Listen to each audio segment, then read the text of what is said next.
पाकिस्तान की coat Lakhpat jail में बंद 73 वर्षीय हाफिज सईद की सुरक्षा चाक चौबंद कर दी गई है। पाकिस्तानी मीडिया के हवाले से बताया गया है कि भारत के मोस्ट वांटेड और वैश्विक आतंकी की जान को खतरा है। पाकिस्तानी सेना के संरक्षण में दामाद की तरह रह रहे हाफिज के चारों तरफ सुरक्षा घेरा सघन कर दिया गया है। यही नहीं, अब हाफिज के परिवार के सीमित सदस्य ही उससे मुलाकात कर पाएंगे। कुछ खबरों में कहा गया कि हाफिज सईद को जहर देकर मारने की कोशिश हुई है, जिसके बाद जेल प्रशासन ने यह कदम उठाया है। हालांकि अभी यह जांच जारी है कि हाफिज के खाने में जहर कैसे पहुंच गया। इस बारे में पाकिस्तान की मीडिया में तरह तरह की खबरें चल रही है। हाल के दिनों में पाकिस्तान में छुपे आतंकियों को लेकर कई तरह की खबरें मुख्य धारा की मीडिया में चली है, जिसमें से कई को पूरी तरह गलत पाया गया है। अब वैश्विक आतंकी हाफिज सईद का नाम एक बार फिर चर्चा में आ गया है। कहा जा रहा है कि हाफिज सईद को हुरों की खोज में भेजने का षड्यंत्र बुना जा रहा है और उन्हें जेल में ही खत्म करने की कोशिश हो सकती है, जिसके लिए उनके खाने में जहर देकर गेम ओवर करने का प्लान है। दावा किया गया है कि हाफिज सईद के शाम के खाने में जहर के कुछ कण बरामद हुए हैं। उसके भोजन में बोटुलिनम टॉक्सिन के अंश पाए गए हैं, जो एक धीमा जहर होता है और व्यक्ति की धीरे धीरे करके जान ले लेता है। यह जहर हाफिज सईद के किचन तक अगर पहुंच गया है तो उसे निपटाने वाले ज्यादा दूर नहीं हैं। जेल प्रशासन हाफिज की सुरक्षा को लेकर इसलिए भी चौकन्ना है कि इसी साल मई में लश्कर के टॉप कमांडर अब्दुल सलाम भट्टावी की जेल में संदिग्ध परिस्थितियों में मौत हो गई थी। तब खबर थी कि उन्हें भी धीमा जहर देकर मारा गया है। हालांकि जेल प्रशासन ने उनकी मौत की वजह दिल का दौरा बताया था।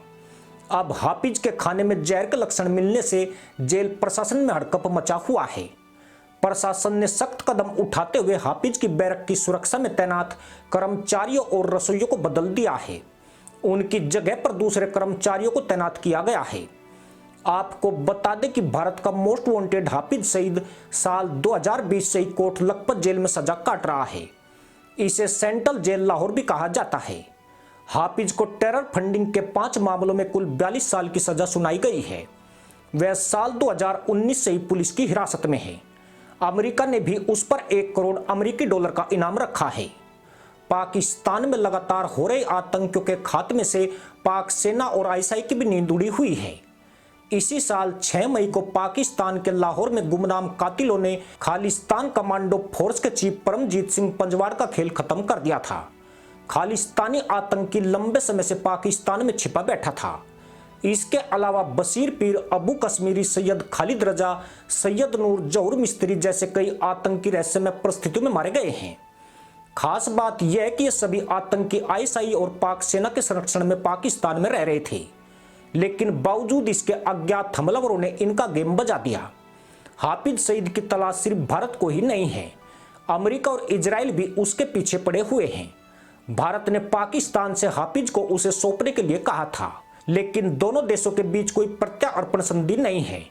वहीं इजराइल भी 26/11 को नरीमन हाउस में मारे गए अपने नागरिकों की हत्या का बदला लेना चाहता है, लेकिन पाकिस्तान की सेना ने हाफिज की सुरक्षा अभेद किले में तब्दील कर दी है। मगर अब जिस तरह हाफिज के खाने में जहर होने की खबरें आ रही है, उसने यकीनन इस सुरक्षा पर सवाल उठा दिए हैं, क्योंकि जिस कोट लखपत जेल की स्पेशल सेल में हाफिज को रखा गया है, वहां तक पहुंचना सामान्य व्यक्ति के बूते की बात नहीं है। हाफिज का खाना भी सीसीटीवी कैमरों की निगरानी से होकर गुजरता है। इसके लिए हाफिज की बैरक तक पहुंचने वाले रास्ते भी सीसीटीवी से लैस किए गए हैं। अगर इतनी कड़ी सुरक्षा व्यवस्था के बावजूद भी धीमा जहर देने की पुष्टि हुई है, तो यकीनन हाफिज का गेम बजाने वाले ज्यादा दूर नहीं हैं। इससे पहले 23 जून 2021 में हाफिज सईद के घर के बाहर कार धमाका हुआ था। इस घटना में 3 लोगों की मौत हो गई थी, जबकि 20 घायल हुए थे।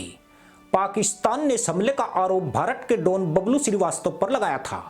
वहीं दिसंबर 2019 में लाहौर में हाफिज के बेटे तला सईद की एक रैली में बम धमाका हुआ था, लेकिन इस हमले में वह बाल बाल बच गया था, जबकि 5 अन्य जाहिल हुरों की खोज में भाग गए थे। यानी जो भी है वह हाफिज सईद और उसके परिवार के पीछे पड़े हुए हैं और पाक सेना और आईएसआई के लिए उनकी सुरक्षा बड़ी चुनौती बन गई है। खासकर जिस तरह एक एक करके आतंकियों का सफाया हो रहा है, उससे उनकी परेशानी और ज्यादा बढ़ गई है। इसी के साथ अनुमति दोस्तों, जय हिंद, वंदे मातरम।